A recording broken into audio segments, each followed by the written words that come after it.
Hey, welcome to another episode of Security and GRC Decoded. I'm your favorite host, Raj Krishnamurthy. Today, I have the pleasure of having James Huang with us. James has been in the GRC business, if I can say that, for 10 plus years. He started as a risk advisor in Ernst Young. He moved on to companies like Cisco, Salesforce. He's currently heading the GRC at Gong, and he has built security GRC programs and launched sort of many of these certifications program for these companies as well. So, James, welcome to the show. Thanks, Raj. Appreciate it. Thanks for having me. James, how did you become a risk advisor? I kind of stumbled upon it. Going into college and wrapping up, I was actually a finance major with a MIS minor. Grew up in the Bay Area, and coming out of college, I actually was one of those students who's like, I don't completely know what I want to be when I grow up. As a like 21, 22-year-old, I knew I liked tech. I mean, I grew up in the Bay Area, and I was always good with numbers. Science was never my forte. So my parents' dream of like me becoming a doctor really never materialized because I was never good at chemistry or biology, but I was good with numbers, right? So it really came down to two paths. I either like look towards that Wall Street route, or I go into kind of cybersecurity IT because I knew I wanted to be involved in that IT space. And coming out of college, Ernst Young gave me an opportunity, and from there I've never looked back. It's been an exciting time. It's been uh, probably it's evolved so much tremendously in this past decade, like more than I could have imagined as well. But here I am, and really at my core, I'm a builder. I like to solve problems, so I'm excited to continue to be in this space and drive forward. Got it. And so, James, you have been in some of these big brands, right? And particularly companies like Cisco and Salesforce are known very well in the industry for their security compliance posture. And you're now at Gong, which is not a small company by any stretch, but relatively smaller. How has the transition been? What are the interesting things that you see or that you have seen as you sort of moved through these different companies and ended up at Gong right now? Yeah. I think what's progressively happened, and this probably aligns with the technology as well, is just how quickly GRC has evolved. I think when I had first joined, even EY, like I was the external auditor validating controls. It was pretty black and white. It's this is the control, this is the mapping, this is what you need to do. Then I went on to Cisco, build their common controls framework. It was more about scalability at that point. How do we reach the market? It's more of a market enabler. Like to do business, you had to get the cert, show customer trust. But then I think most recently, especially at Salesforce and even Gong, it's really become GRC has evolved into a really truly functioning kind of security function. You really don't see compliance and security as separate entities anymore. They should go one and together. Good security should enable compliance and governance. And I think there's definitely areas of improvement. I think there's areas of catch up even globally. I think the US and a lot of these markets that we're in today, Europe, US, and certain regions of Asia and whatnot, we're definitely are advancing at very rapid paces, and sometimes even regulations are catching up to that. And being a key key knowledge base and advocate for like what are the most common trends, what are we seeing today, especially I hate to use the buzzword AI, but things are advancing more quickly than ever. And I think that's what I've really seen as we've progressed, is the momentum of how quickly things are changing, especially at Gong. We're much smaller in size compared to like a Salesforce or a Cisco. But from a risk perspective, we're our risk size and what we're attack vectors and whatnot are still the same. Like what may Excellent. impact Salesforce will impact us as well. So I think that's the nice thing about the industry is like we don't often face risks in isolation. Whatever is affecting us typically affects a Salesforce as well, typically affects a Cisco. And it's a very collaborative industry in that sense. And we really work towards the betterment of the community in that sense. So um, that's probably the biggest change that I've seen I throughout my love the way years. you're saying it. A rising tide lifts all boats. In some way or other, we are all in the same, in the same domain, and we love to lift each other up. What do you see? Let me ask you this: How do you what do you see as the role of GRC? Yeah. In my opinion, I think there's always been this disconnect between security and kind of development and even engineering in that sense, or even legal and go to market as well. I see as GRC as that interconnection between all parties. It's a matter of breaking down into layman's terms, what is exactly is the risk that you're trying to cover, explaining it in a meaningful way to have all parties agree that this is something that we should engage in and agree that this is a risk that genuinely should be remediated. And as such, we would naturally get our compliance certifications, compliance obligations met as well. So I think of it, think of us as kind of like that middle ground, almost like a teacher, right? Like we read all these books, we don't always understand what it means when we read the book, but a teacher is there or a tutor is there to break down these concepts for us into very, very simple terms so that we as students understand and how we can grow on that. And also vice versa, right? Maybe the book is outdated.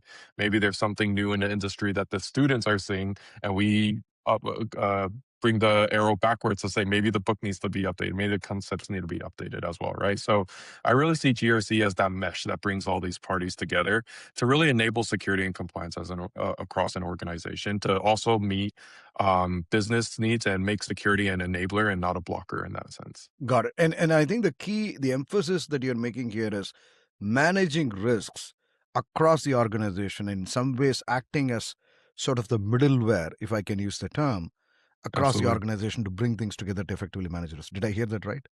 Absolutely. Yeah, Okay. that's a good way Yeah. to put it.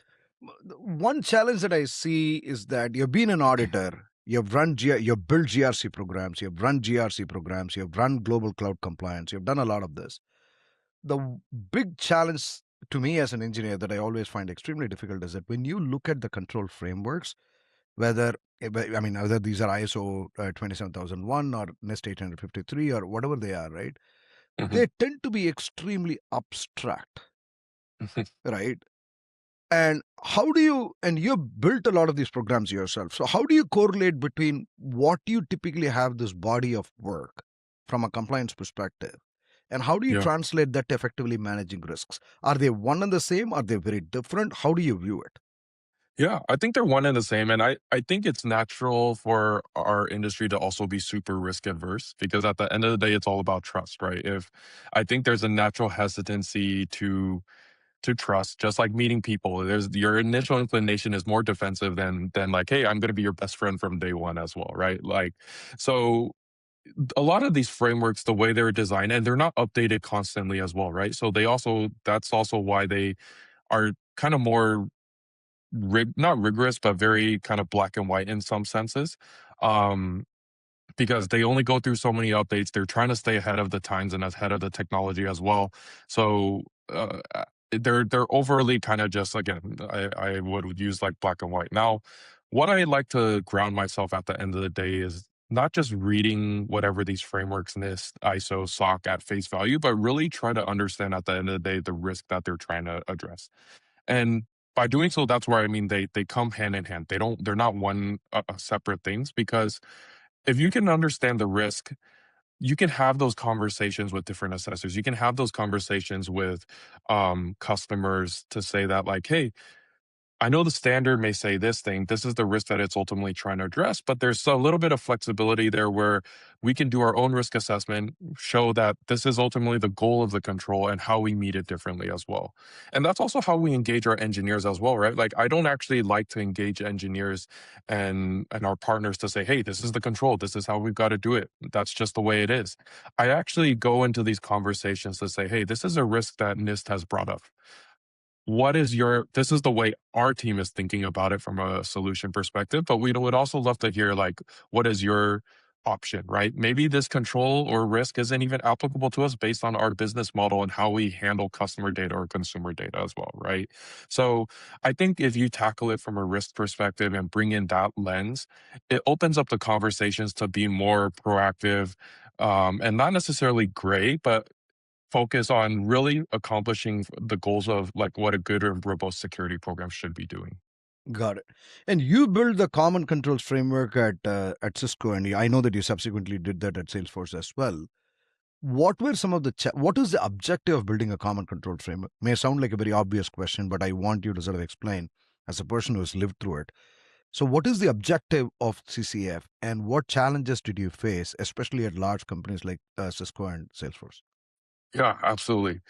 Um, ideally, like if in an ideal world, all of our regulators, all of our all of the countries that we work in would be talking to each other. We'd have one universal standard across the board that would cover all like the security requirements. But in the world that we live today, it is very segmented. In the US, we have SOC 2. In Europe, ISO is a big thing. In Japan, ISMAP is a big thing. In Australia, IRAP's a big thing, and so on and so on. Like it just is never ending in terms of requirements that these governing bodies and even requirements from a customer by customer basis is constantly changing, right? So if you were to look at every one of these frameworks at face value, there's hundreds, if not thousands, of controls. I think Australia's IRAP standard itself has 1,000 controls, right? So if you take all these together and you took all of that face value, it's not scalable because you're taking you're assessing every single one, every single control, every single time that you have to do a report or an audit.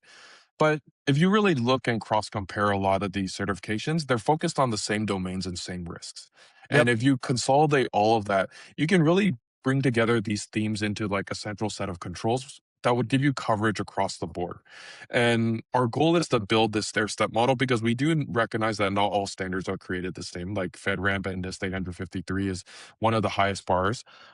So there is a stair step approach where you as an organization, what are you going to set as your baseline? And then every time you look to expand into a new region, expand to a new certification, what's that stair step approach in terms of incremental updates?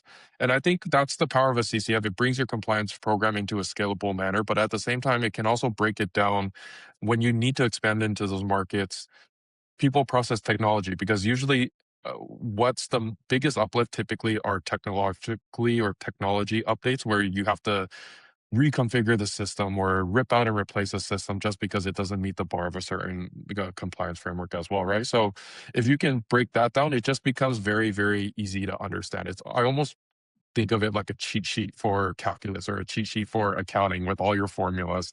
You just have the core set of formulas that you need to work off of. And once you have all the numbers and whatnot, you just plug it in and it gives it all to you, right? So in essence, that's what I think the common controls framework really brings value. Now, that's only one piece, right? That's only step 1A. Anyone can create a common controls framework, but getting buy-in and getting understanding is a separate thing. And I've always been a big believer at the end of the day that again controls should not exist for the sake of just existing. Controls should tie to a risk that then gets supported by a policy and standard. And the good news is like with a lot of these frameworks that we are talking about, they don't just create controls for the sake of creating controls either. They try to base it off a risk, off of a domain, off of something that they're noticing in the industry that needs to be addressed. And at the end of the day, that's where you need to get like have those honest conversations. You can't create a CCF in a silo of me in a room with Claude and all these tools Mm. to help me build CCF. And at the end of the day, just say, hey, we've launched CCF. That's it. We're done and dusted. Like we can do all our certifications now.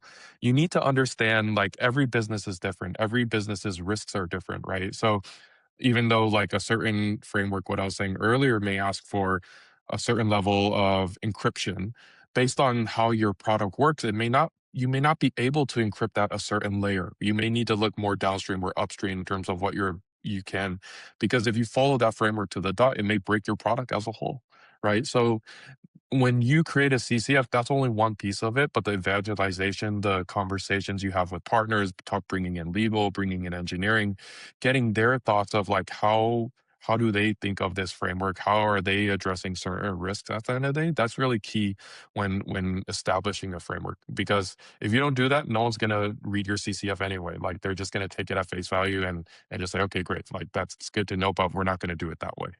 No, 100%, and I think that makes absolute sense. And I think you said it beautifully, where you're basically not only harmonizing the controls, but they have to correlate with your risk profiles. And my Exactly. question to you is that let's take Cisco as an example, right? And that's true to some extent even with Salesforce as well. It's a company of companies. There are tons, and maybe I don't know, 100 is a number or not, but of companies that exist within Cisco. Each or almost many of them are independent, right? And they have their own risk profile. How do you Mhm. bring these together from a harmonization perspective, right? How can you say that here are the common set of controls? Let's say 200.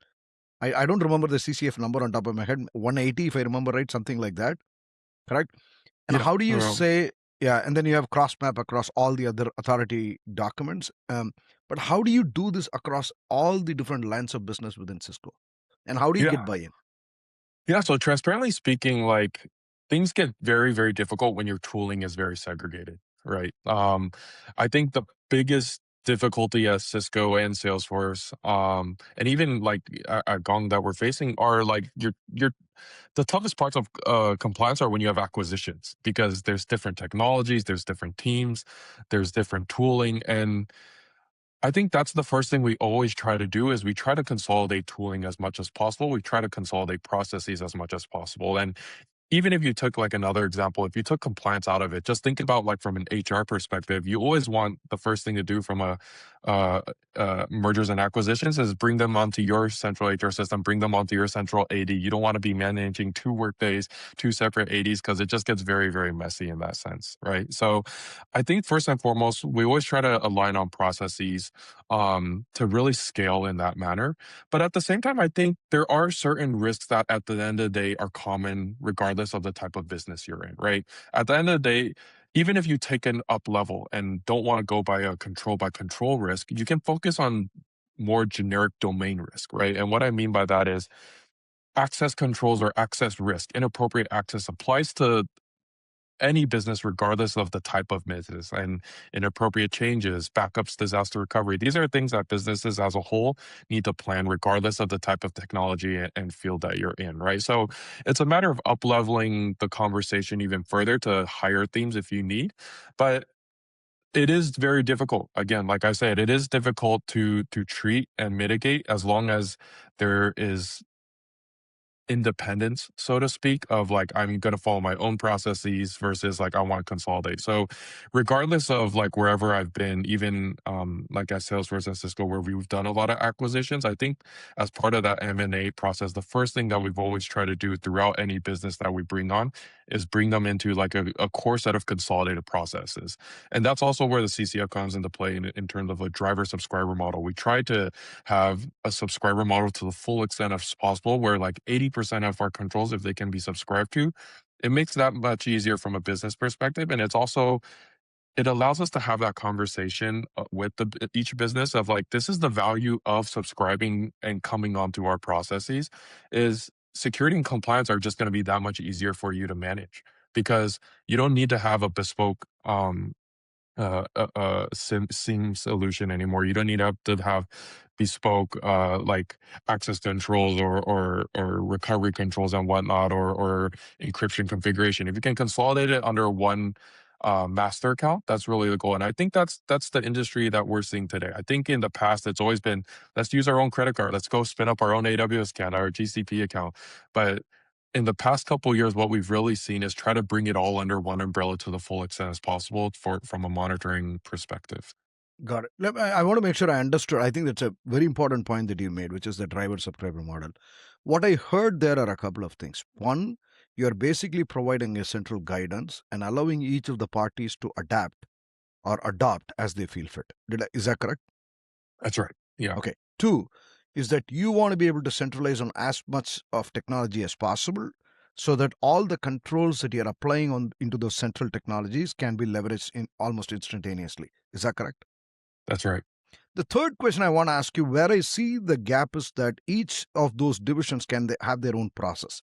So what you said makes absolute sense from a technology perspective and leveraging common technologies.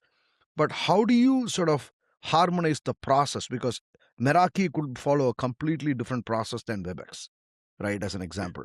So how do you harmonize these processes and how do you bring them to the control? And my particular sort of question is, how do you then take all of this as a global cloud compliance team and go convince the auditor that it is collect once and map many? Yeah. So I think as part of CCF, the big thing that we try to also cover is typically processes and procedures and even what an also auditor is looking for, right? So even though the process may be different, at the end of the day, you just want to demonstrate how you meet the risk, right? So what I mean by that is like one company could have zero trust. Another company could still be on more legacy like YubiKey or like even biometric authentication and whatnot as well, right? So I think it's just a matter of, again, like when you have those conversations with assessors and even when you talk to each of these teams, is focus on what the risk is, because the control is there to mitigate the risk.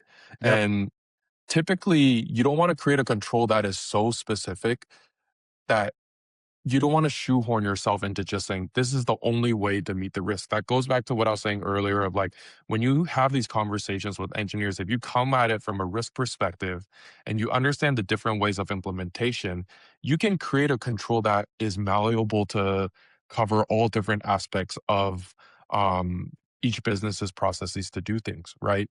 Um, like if you created a control that was so specific that said you have to use this type of technology to do all these things, you shoehorn yourself into like enforcing that across the board. But if you create it more holistic to say, hey, access to production requires or access to production is or endpoint devices are managed through zero trust codes and authentications, then that opens you up to kind of more conversations in that sense. Got it. Got it. No, and I wanted to maybe try to take. You've been a big advocate of automation and continuous controls monitoring, James. So, what is your view of continuous controls monitoring? I think we've talked a lot about controls, and it's maybe just a logical question. And how do you see CCM, and what do you see as the challenges with CCM? Yeah, I think the mindset of controls monitoring has significantly shifted. And what I mean by that is traditionally, when GRC functions were first spinning up, controls automation has always just been like, what does it mean to make the audit easier, like the audit less seamless? And I think that's definitely something that's important and shouldn't be lost. But the true power of automation is real time feedback of the control effectiveness in that sense, right? You don't want, if your control automation is only there to help your audits be more seamless and be simpler and zero touch audits, that's a good byproduct, but it doesn't improve your overall security posture. Right. So this is where I'm saying security and compliance go hand in hand. Good security enables compliance automatically, where if your automation is now picking up every instance backup failed, or every time someone was provisioned access without authorization, or someone used emergency access and you were automatically notified of that, right? Then that brings you into a more proactive state of monitoring, more proactive state of security and compliance, where not only are you making your audits easier, but you're actually improving your security posture as a whole. And I think that's the biggest misconception of, or not misconception, but improvement point of automation that we've seen is like, we no longer want automation just to be an efficiency value. And I'm not trying to throw a curveball at you, James. And the way that you're positioning this is that security, meaning compliance, risk, are sort of enhancing attributes to security and vice versa, right? And that's the sort of the argument that you're making. But in reality, if you go talk to most security engineers and CISOs, they won't believe in that argument. They don't believe in that argument. Am I wrong? Well, I think it's a byproduct of misunderstanding, and then I think it's also a byproduct of, again, the previous concept of automation. I think this is a newer concept of like that I think has recently come to light, because I think there has still been a lot of focus on automation only being an efficiency value. Mm. But because that's always been the number one kind of argument of security is like, oh my goodness, I have to do all these things manually. I have to I'm taking demonstrate. 100 screenshots. How do I take them faster? Exactly. It's like, Yeah. not only did you ask me to implement something, now I've got to spend a quarter like just taking screenshots, showing evidence, pulling user access reviews, pulling configurations and all that, right? So I think traditionally that's where the message has been lost, is like, hey, this has only just been doing this for us, right? Which has led to a lot of leaders also just saying, hey, like, how does it enable security if it's only doing this? But I think in the agentic era, with agents now taking it even further, that can notify, can do a lot of these things, um, be your like police officer almost in in a sense, virtual police officer for you. I think it's changing that conversation now to bring in real time monitoring, bring time. It's almost, I almost treat it as if like it's like an incident response command center for GRC, right? Yep. Like you get proactive feedback, you bring it into your risk matrix, and it's not stale anymore. Whereas traditionally automation is that point in time. You just do it for the audit. Now it's 24/7 monitoring that gives you fresh data as you go. So I think as we continue to advance and the narrative of automation for GRC evolves, that's where we'll go and I, head. I That love what you're narrative s- will change. I love what you're saying. So your argument is if there can be a security operations center, why can there not be a risk operations center? That's the question you're Exactly. asking. Yeah. Beautifully said. You talk. That's a great segue into agentic. The idea of AI, large language models, agents, and GRC. How do you see um, agents and language models? I don't want to basically say large language models or thinking models. How do you see them transforming the role of GRC? So it's an exciting time.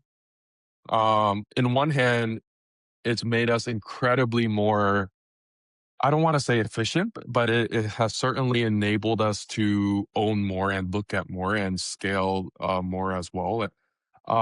But in the other hand, it's increased the amount of work that we have too from a third party risk perspective aspect as well, right? So the best way I'd put it is like this.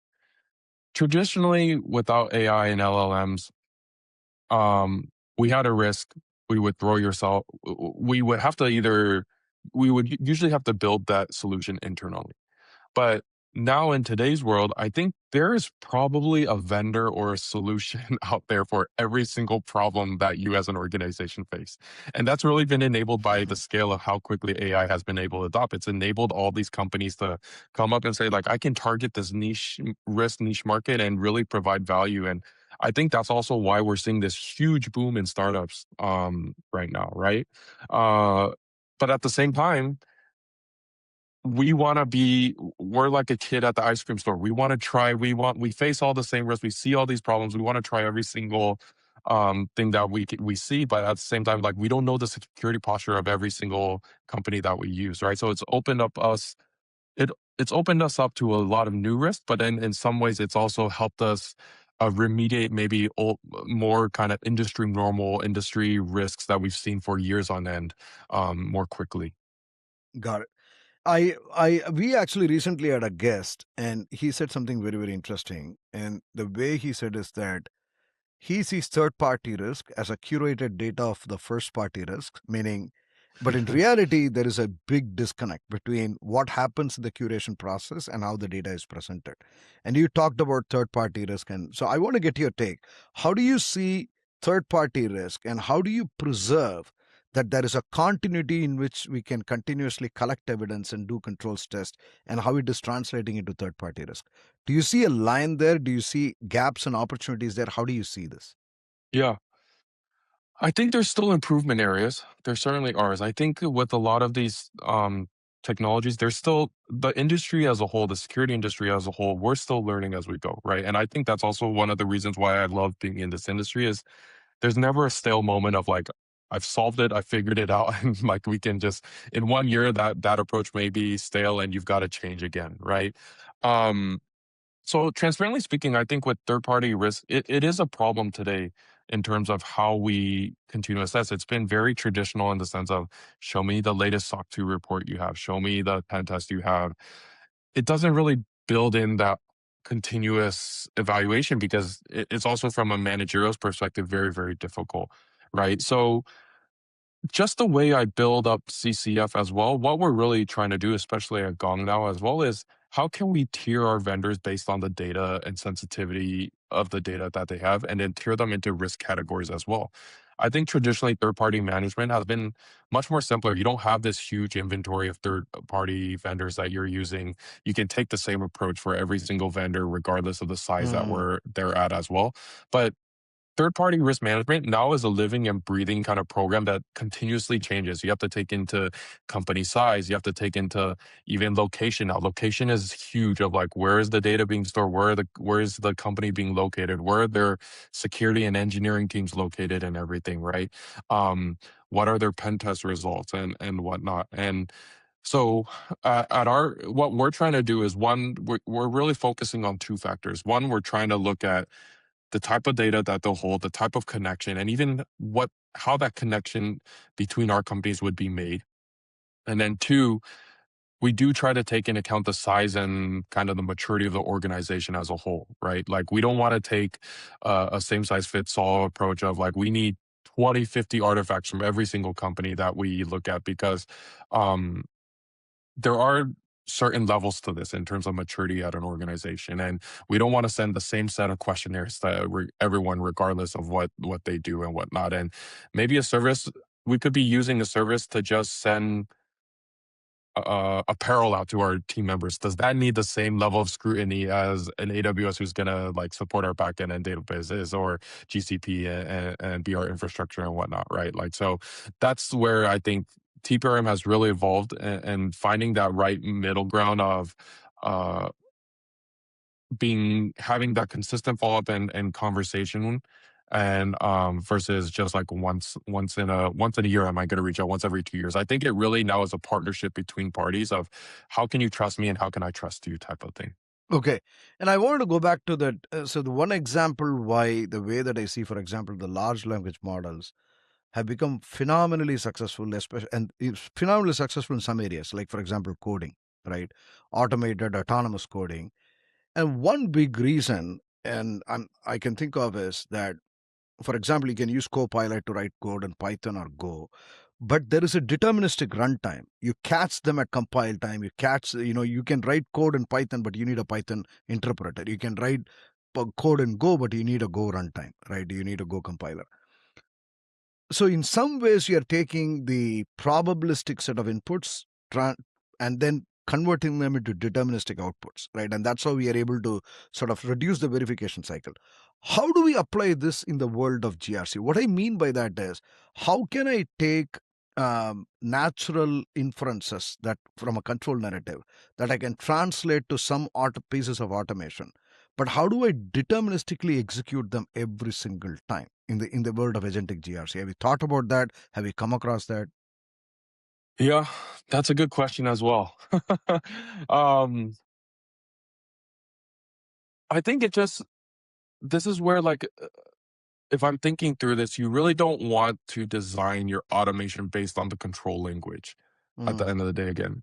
You want to design the automation based on what the risk you're trying to cover, so it can be malleable and it can adjust based on the situation that it's need in. Now, I think there's debate, right? Like I'm not here to debate like what is the best model. What is we use all different types of models. So I've had experience in all different types of models.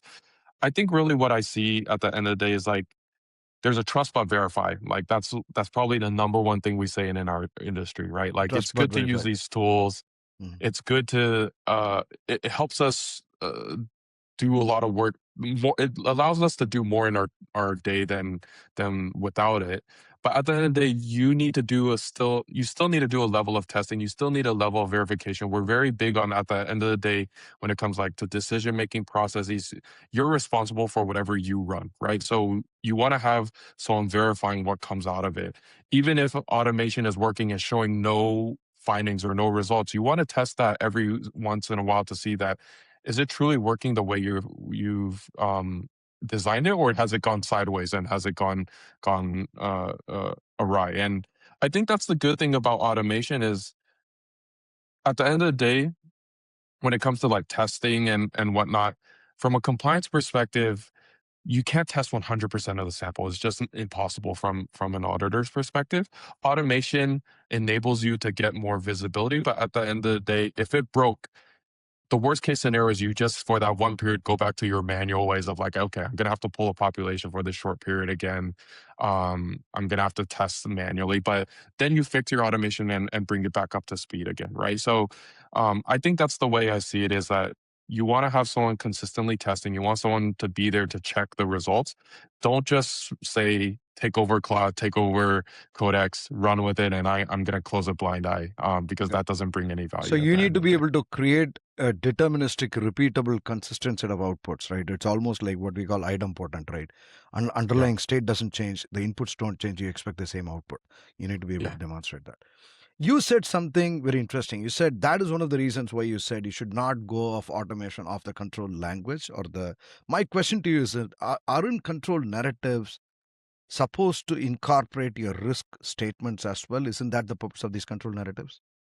Absolutely. They should. And I think when we design a CCF, actually there's the control language, and then we do have a narrative that supports the control language as well. So from a I narrative see. perspective, you should document ultimately like actually that's a very good point, Raj. I think you should design your automation even off the narrative as well, because your narrative will translate the risk in a way that the agent probably will understand more clearly as well. So I do think that the narrative is there to it, it's almost like at the end of the day they said an agent is only good or agent is only as good as um what's the term?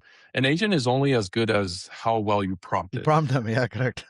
I think the narrative is almost essentially your prompt of this Yeah, is what you should totally. be looking for. This is the risk that you're trying to cover at the end of Got the it. day. I think no conversation today around security or GRC will end without talking about Mythos or Mm. Glasswing. What is your take? How how much did it shake you?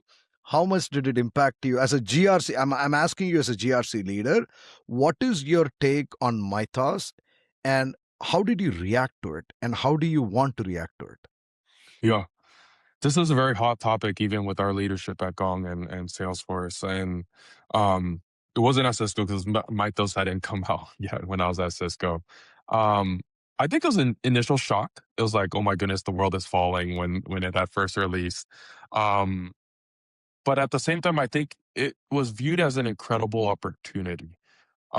What I mean by that is like it gives security an opportunity to really focus on improvement and fixes. Like if you look at it at face value, there's two ways to see it. It's like, oh my goodness, our threat actors are going to be able to see every single vulnerability that comes out or that our product has. But if you also flip on it, it's going to be like, oh my goodness, now I have visibility into every problem that like maybe I couldn't catch in the past as well, right? So just as much as it's a benefit for our threat actors, it's a benefit for us internally to be able to use something this powerful to see what do we need to focus on from a remediation standpoint.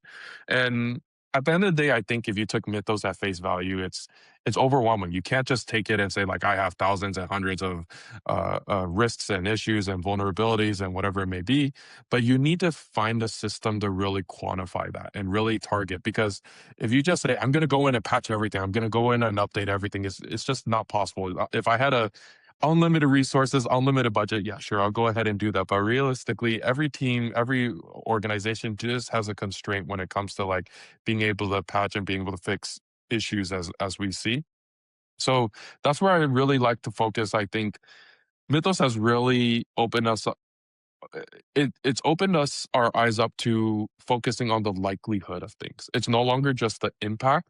Something could have a very high impact, but if it's not, it's like a very, very low likelihood, then does that take a lower precedence than something that is still a high risk, but not as high, but very, very high likelihood of being exposed at that point, right? So if anything, that's the way I see it is like it's brought more focus into the order of operations or order of how you want to remediate versus just like, oh my goodness, like it's opened us up into a world of trouble. It's helped us prioritize. It's almost like helped us build a planner Got out it. in a Makes sense. sense. Yeah. But I'm reminded of, I'm just to do a counter argument on this, or devil's advocate on this, right? I'm reminded of DDoS, right? The denial of service attack. So when there are too many of it, right, you tend to lose focus, and and you typically bring up the entire service down.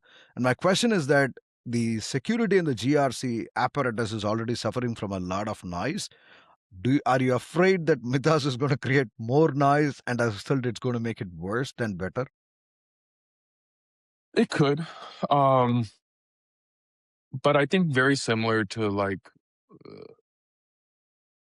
at the end of the day, like what we're focused, like even something that we're really big on today is like availability, right? So what I mean by that, I know B availability is totally kind of separate from security, but like what I mean by that is you need to focus your scope. At the end of the day, what is the scope to your core business? Like there has to be things where like, okay, if this service went down, it's at an acceptable risk level versus like I can't have my core infrastructure go down, but if this specific side service that supports our infrastructure goes down, and as long as our main service is available, then we're still okay as well, right?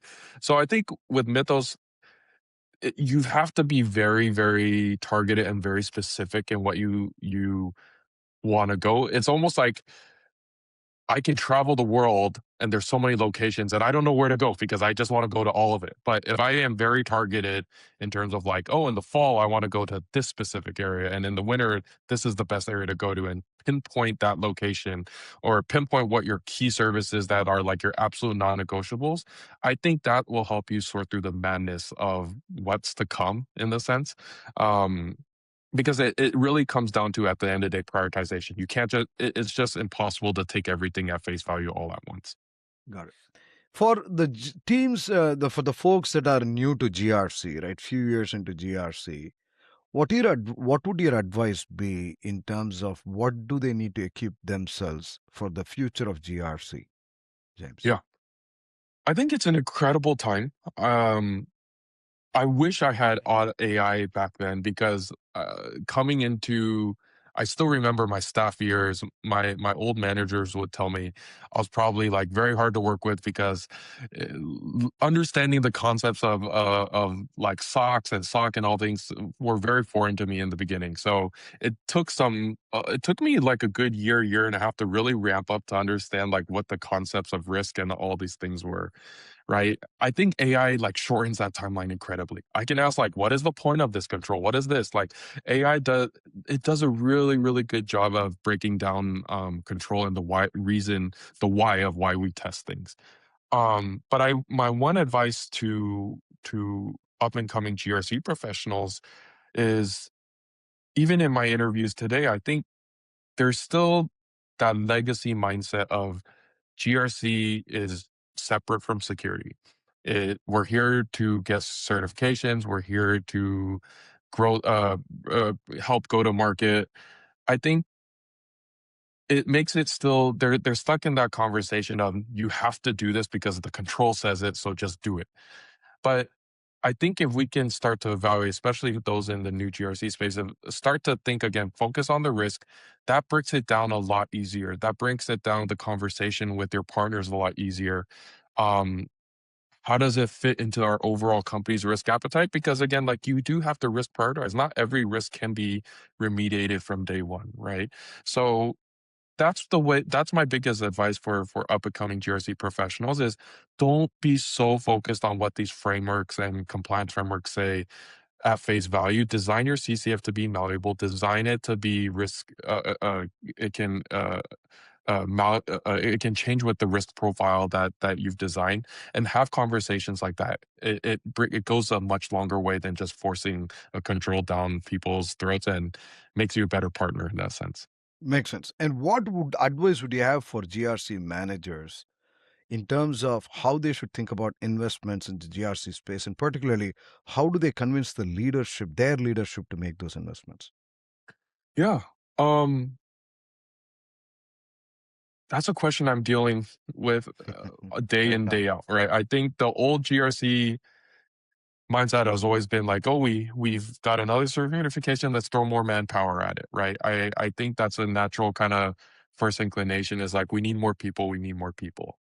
Um, but I think every time we get a new product, and I get it as well, right? Because we're given with this tremendous value, this tremendous go-to-market value. If we get it, then it's going to enable $10 million for us. So let's just get it as quickly as possible, right? So I think sometimes as a manager, it's about taking a step back, taking it all in.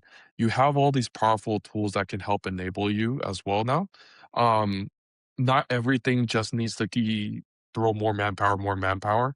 I think what we're really evaluating, even myself as a manager, is with AI, like our 9-hour day, typically maybe we could have accomplished 5 tasks. Maybe that's expanding to 8 to 10 to 15 tasks now because of just how many things AI enables us to do as well, right? So that's probably my biggest advice from a managerial standpoint is like every time there's something new, like the initial reaction is to freak, like you have your initial gut reaction, just like I was saying with Mythos. The initial gut reaction is like, oh my goodness, the world is falling. We're going to get hire 100 more people to figure this out.